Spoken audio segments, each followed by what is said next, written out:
Why 90% of people stay broke, and how to escape it. Imagine two people. Same job, same salary, same city. 5 years later, one of them has savings, investments, and zero credit card debt. The other is still living paycheck to paycheck, wondering where the money goes.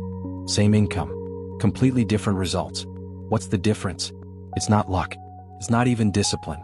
It's psychology. Most people think being broke is about math. Not enough money coming in, too much going out. But that's only half the story. The real problem is invisible. It lives inside your head. Here's the first trap: lifestyle inflation. The moment people earn more, they spend more. Got a raise? New phone. Promotion. Nicer apartment. This is called lifestyle creep, and it silently kills wealth.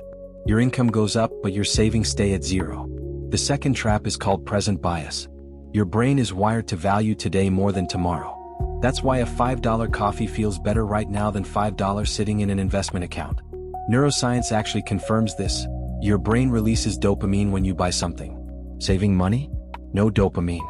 So biologically, spending wins every time, unless you reprogram the system. I'll start saving when I earn more. That's the most expensive lie in personal finance. Studies show that people who don't save at $40,000 a year won't save at $80,000 either. The habit has to come first. The amount comes second. I deserve this. You probably do. But deserving something and being able to afford it are two very different things. The credit card industry built $1 trillion business on that one sentence. Investing is for rich people. Wrong. Investing is how people become rich. The S&P 500 has returned an average of about 10% per year over the last century. If you invest $200 a month starting at 25, by 65 you'd have over $1 million. Not because you're rich, because you started. Here's what separates people who build wealth from people who don't. It's not income. It's systems. Wealthy people pay themselves first. Before rent, before groceries, before Netflix, a percentage goes to savings and investments automatically. They never see it. They never miss it. They also think in assets, not objects. An asset puts money in your pocket. A car, a new TV, the latest phone. Those take money out. Rich people obsess over acquiring assets. Most people obsess over acquiring things. And here's the one that surprises people the most. Wealthy people are comfortable being uncomfortable. They delay gratification. They say no to good things so they can say yes to great things later. That skill, delayed gratification, is arguably more valuable than any investment strategy. So how do you break out? 3 steps. Step 1. Track every dollar for 30 days. Not to judge yourself, just to see reality clearly. Most people have no idea where their money actually goes. Awareness is the first weapon. Step 2.